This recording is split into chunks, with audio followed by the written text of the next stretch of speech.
ये कहानी दिखाती है कि जब एक लड़के को सुपर पावर मिलती है तो उसकी खासियत ये होती है कि वह जो खुद महसूस करता है वही दूसरों को भी महसूस करा सकता है।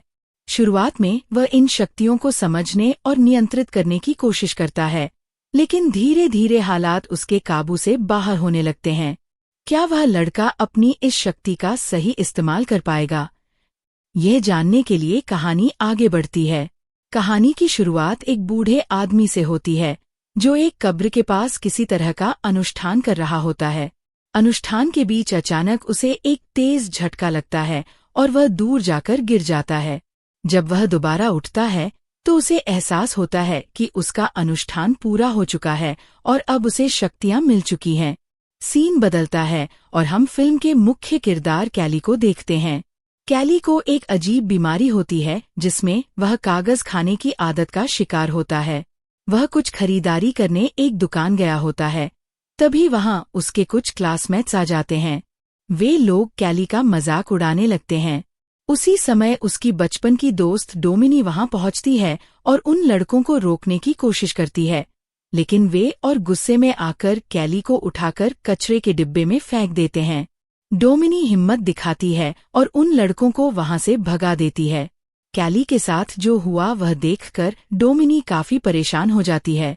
स्कूल पहुंचने पर कैली को पता चलता है कि उसका कचरे में फेंके जाने का वीडियो वायरल हो चुका है और स्कूल में हर कोई उसका मजाक उड़ा रहा है।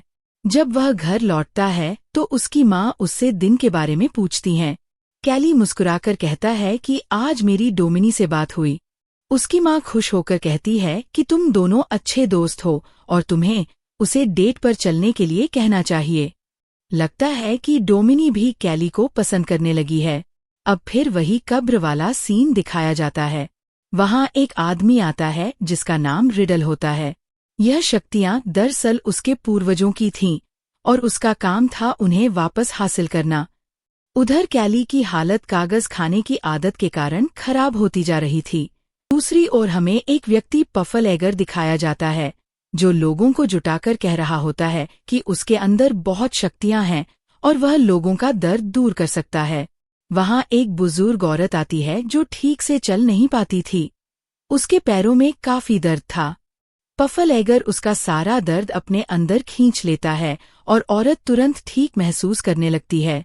लोग उसकी तारीफ करने लगते हैं। कैली की माँ ये सब देख रही होती है और सोचती है कि शायद पफल एगर कैली की मदद कर सकता है, इसलिए वह उसे अपने घर आने का न्योता देती है। उधर रिडल ये सब दूर से देख रहा होता है और पफल एगर के पास जाकर कहता है कि ये शक्तियां तुम्हारे लिए खतरनाक हो सकती हैं। ये मेरे पूर्वजों की थीं और तुम्हें इन्हें मुझे लौटा देना चाहिए। लेकिन पफल एगर हंसते हुए मना कर देता है। इसके बाद पफल एगर कैली के घर आता है। जैसे ही वह कैली को छूता है उसे तेज सिरदर्द होने लगता है। दोबारा छूते ही दर्द इतना बढ़ जाता है कि उसी जगह उसकी मौत हो जाती है। पफल एगर की मौत के साथ ही उसकी सारी शक्तियां कैली के अंदर चली जाती हैं। पफल एगर की तत्काल मौत के बाद कैली अचानक अच्छा महसूस करने लगता है क्योंकि अब वो शक्तियां उसके शरीर में थीं। अगले दिन जब कैली अपनी साइकिल ठीक कर रहा होता है उसके हाथ पर एक कट लग जाता है, लेकिन कुछ ही पलों में वो खुद ही ठीक हो जाता है। कैली समझ जाता है कि उसके अंदर अब कुछ खास शक्तियां आ चुकी हैं। उधर कैली की माँ अपनी नाइट शिफ्ट पर जाने की तैयारी कर रही होती है, लेकिन उसे बहुत थकान महसूस हो रही होती है। तभी कैली उसे गले लगाता है और उसकी सारी थकान अचानक गायब हो जाती है। अब माँ तरोताज़ा महसूस करने लगती है और कैली को समझ आ जाता है कि वह दूसरों की थकान और दर्द भी अपने अंदर खींच सकता है। उसके बाद कैली टाउन में आता है और उसकी मुलाकात डोमिनी और उसकी दोस्त एली से होती है। डोमिनी कहती है कि आज तुम कुछ अलग लग रहे हो और फिर वह बताती है कि कल जो उसके साथ हुआ उसने उसके बारे में सुना है। तभी पीछे से रॉकी आता है और फिर से कैली को परेशान करता है। वह गुस्से में कैली के पेट पर मुक्का मारता है, लेकिन कैली को कुछ नहीं होता। उल्टा रॉकी को खुद चोट लग जाती है। यानी अब अगर कोई भी कैली को नुकसान पहुंचाने की कोशिश करता है तो वही नुकसान उसी व्यक्ति को वापस हो जाता है। रॉकी गुस्से में दोबारा कैली के चेहरे पर मुक्का मारने की कोशिश करता है, लेकिन फिर चोट उसी के चेहरे पर लगती है। ये देखकर कैली काफी खुश हो जाता है और मजाक में कहता है, भाई, दिल करे तो मुझे मार लेना। ये सुनकर रॉकी गुस्से में वहां से भाग जाता है। घर जाते वक्त कैली को एक जॉब वैकेंसी दिखाई देती है और वह खुशी खुशी नौकरी ज्वाइन कर लेता है। रात को वह अपनी माँ को सारी बातें बताता है और माँ भी खुश होती है कि अब कैली धीरे धीरे खुद को बदल रहा है। इसके बाद रॉकी अपने पिता को लेकर कैली के घर आता है। रॉकी का पिता गुस्से में कहता है कि तुम्हारे बेटे ने मेरे बेटे को मारा है। वह नाराज होकर रॉकी के पिता को घर से बाहर निकाल देती है। अब कैली अपनी माँ को सब सच बताता है और अपनी शक्तियों का प्रदर्शन करके दिखाता है। वह अपनी माँ से कहता है कि खुद को चोट पहुंचाकर देखो। जैसे ही उसकी माँ कोशिश करती है, चोट उन्हीं को महसूस होती है। यह देखकर माँ कहती है कि तुम्हें अपनी शक्तियों को ठीक से समझना चाहिए और आज से तुम उन पर प्रयोग कर सकते हो। दोनों तय करते हैं कि इस बारे में किसी को नहीं बताएंगे। रात को सभी स्टूडेंट्स एक पार्टी कर रहे होते हैं। वहीं डोमिनी का एक्स बॉयफ्रेंड नेल्सन उसे पकड़ लेता है और कैली उसे छोड़ने के लिए कहता है। नेल्सन हंसते हुए कहता है कि तुम मेरा क्या बिगाड़ लोगे। आखिर में वह कहता है कि जो भी तुम्हारे साथ हो रहा है, मैं इसका पता लगाऊंगा। पार्टी के बाद कैली साइकिल से घर जा रहा होता है।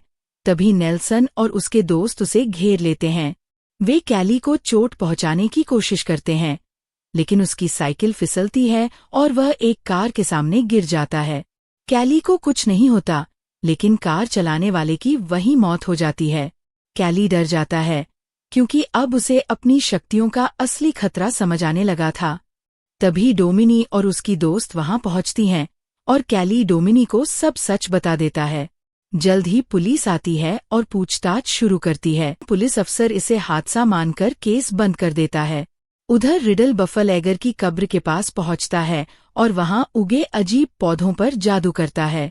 स्कूल में नेल्सन और उसके दोस्त कैली पर नजर रख रहे होते हैं, क्योंकि वे अपने दोस्त की मौत का बदला लेना चाहते थे। इस बीच कैली और डोमिनी एक साथ बैठे होते हैं। डोमिनी कहती है कि एक नई मूवी आई है और वह उम्मीद करती है कि शायद कैली उसे डेट के लिए पूछेगा। वह उसे डेट के लिए पूछ ही लेता है और डोमिनी हाँ कह देती है। रात में जब कैली घर आता है तो उसकी माँ के सिर में दर्द हो रहा होता है, इसलिए वह दवाई लेने के लिए बाहर निकल जाता है। लेकिन बाहर नेल्सन और उसके दोस्त उसके घर पर नजर रख रहे होते हैं। उन्हें लगता है कि शायद कैली की माँ घर से बाहर गई है और कैली अकेला है। वे अपनी गाड़ी से उसके ट्रेलर को लोहे की चेन से जोड़ देते हैं, जिससे ट्रेलर नीचे गिर जाता है। ट्रेलर गिरने की वजह से वहां गैस लीक हो जाती है। कैली की माँ बाहर निकलने की बहुत कोशिश करती है, लेकिन वह बाहर नहीं निकल पाती। तभी एक लैंप नीचे गिर जाता है और वहां आग लग जाती है। आग फैलने के कारण विस्फोट हो जाता है और कैली की माँ की जान चली जाती है। जब तक कैली वहां पहुंचता है, तब तक आग पूरी तरह फैल चुकी होती है। पुलिस को लगता है कि कैली भी जल चुका है, इसलिए वे उसे अस्पताल भेज देते हैं। लेकिन बाद में पुलिस अफसर को पता चलता है कि कैली को कोई चोट नहीं आई। इसके बाद शेरिफ से मिलने के लिए रिडल आता है। वह पुलिस अफसर से कहता है कि हमारे पूर्वजों की शक्तियां अब कैली के अंदर आ चुकी हैं और हमें कुछ करना पड़ेगा। लेकिन अफसर उसकी बात पर ज्यादा ध्यान नहीं देता। अगले सीन में कैली की माँ का अंतिम संस्कार दिखाया जाता है। वहां डोमिनी उसे सांत्वना देने के लिए आती है।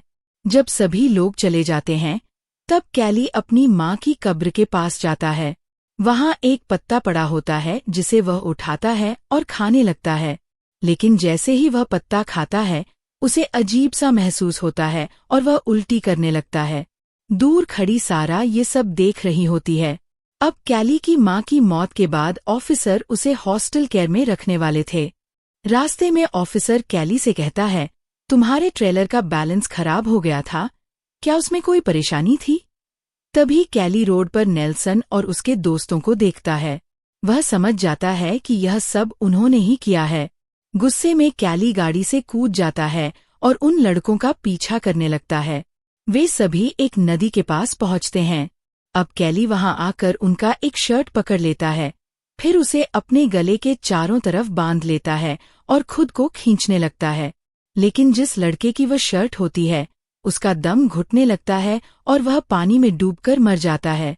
उसके सभी दोस्त उसे बचाने की कोशिश करते हैं लेकिन नाकाम रहते हैं। अब कैली बाहर आकर उन लड़कों से कहता है, अब तुम 3 लोग बचे हो और मैं तुम में से किसी को भी नहीं छोड़ूंगा। इसी बीच कैली को खोजते हुए ऑफिसर भी वहां पहुंच जाते हैं, इसलिए कैली वहां से भाग जाता है। अब नेल्सन बाकी सभी लोगों को इस घटना के बारे में बता देता है। अगले दिन क्लास चल रही होती है, तब वहां कैली पहुंच जाता है और नेल्सन के सभी दोस्तों का मजाक उड़ाने लगता है। उनका एक दोस्त कैली पर हमला करने वाला होता है, लेकिन नेल्सन उसे रोक लेता है। इसलिए अब कैली उन्हें और ज्यादा उकसाने लगता है। जब ये लोग केमिस्ट्री लैब में होते हैं, तब नेल्सन का एक दोस्त कैली पर एसिड फेंक देता है, लेकिन गलती से एसिड उसके अपने दोस्त के चेहरे पर गिर जाता है, जिससे उसका चेहरा जल जाता है और तुरंत उसकी जान चली जाती है। अब यहाँ पर डोमिनी कैली पर बहुत ज्यादा गुस्सा हो जाती है, इसलिए कैली वहां से चला जाता है। रात में सारा नेल्सन से मिलने आती है। वह उससे कहती है कि उसे भी अपने दोस्त की मौत का बदला लेना है। अब क्योंकि उसे कैली की कमजोरी के बारे में पता था, वह ये बात नेल्सन को बता देती है। दोनों जंगल में जाकर उन जादुई पत्तों को इकट्ठा करते हैं और लिक्विड बनाकर गैस के कैन में भर देते हैं। अगले दिन जब सभी लोग प्रैक्टिस कर रहे होते हैं, तब वहां एक पुलिस अधिकारी उन्हें चेतावनी देने आता है और कैली भी वहां पहुंच जाता है। उसके पास एक ड्रिलिंग मशीन होती है। वह नेल्सन से कहता है, सच सबको बता दो कि तुमने क्या किया है, लेकिन नेल्सन मानने से इनकार कर देता है। तब कैली खुद पर ड्रिल करने लगता है और उसकी सारी चोटें नेल्सन को लगने लगती हैं। अब डोमिनी भी वहां पहुंच जाती है। इसी दौरान नेल्सन ने जो लिक्विड बनाया था उसे कैली पर छिड़क देता है। इससे पहले कि हालात और बिगड़ते, वह मौके का फायदा उठाकर पुलिस अधिकारी की बंदूक छीन लेता है। जब कैली धीरे धीरे ठीक होने लगता है, तब नेल्सन उसे गोली मार देता है। इसकी वजह से नेल्सन की मौत हो जाती है। डोमिनी कैली से कहती है कि उसे इस तरह से बदला नहीं लेना चाहिए था। शेरिफ कैली से कहता है कि ये सब तुम्हारी ताकतों की वजह से हुआ है, लेकिन मैं तुम्हें फिर से नॉर्मल बना सकता हूँ। अब कैली भी फिर से नॉर्मल होना चाहता था। रात का समय दिखाया जाता है। अब सभी लोग रिडल के पास जाते हैं, जहां एक अनुष्ठान किया जाने वाला था, जिससे कैली की सारी शक्तियां खत्म हो जाएं।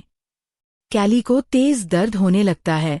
रिडल कहता है कि कैली के पास ये शक्तियां बहुत लंबे समय से हैं और इन्हें हटाने के लिए उसे अपनी जान देनी पड़ेगी। ये सुनकर डोमिनी कैली से कहती है, जल्दी से यहाँ से भाग जाओ। अब सभी लोग घबरा जाते हैं। इसी बीच शेरिफ का एक आदमी किसी को गोली मार देता है। डोमिनी भी गोली लगने से घायल हो जाती है और मरने से पहले कैली से कहती है, अपनी शक्तियां किसी को मत देना। कैली को बहुत गुस्सा आ जाता है। यह देखकर शेरिफ कैली के सिर पर गोली मारकर उसे खत्म कर देता है। इसके बाद शेरिफ रिडल से पूछता है कि क्या उसे शक्तियां मिल गईं, लेकिन रिडल कहता है, नहीं। इसके बाद दिखाया जाता है कि जब लोग डोमिनी के शव को ले जा रहे होते हैं, तब डोमिनी अचानक उठ जाती है। अब कैली की सारी शक्तियां उसके अंदर आ चुकी थीं और वह अब सबसे बदला लेने वाली थी। यही सीन आखिरी होता है और इसी के साथ फिल्म खत्म हो जाती है।